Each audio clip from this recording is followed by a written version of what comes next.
Wildtrak is Februarie se produk van die maand, met 6% wat aangebied word deur Ford Krediet wanneer jy deur hulle finansier. Kan jy nie verkeerd gaan op Wildtrak of enigiemand van sy opsies hierdie Februarie.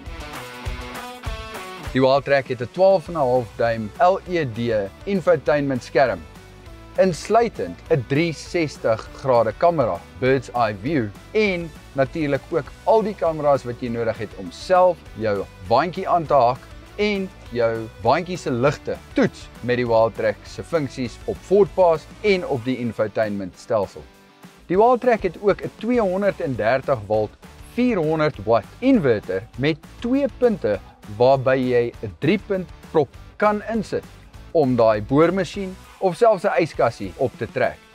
'n E-shifter bied aan jou die geleentheid om die voertuig doeteenvoudig af te skakel terwyl hy in drive is en hy sal self na park toe gaan. En vir veiligheid, as jy nie jou sitplekgordel aan het nie en die bestuurder maak sy deur oop, gaan die voertuig ook outomaties in park in. Daar is natuurlik in 4 low die opsie om dit af te skakel, sodat jy ten minste kan uitklim om te kyk hoe ver jou pel in sy ander voertuig vasgeval het in die modder. Wildtrak het ook natuurlik genoeg spasie in die dubbelkajuit agter vir die groot seuns om saam met jou te ry.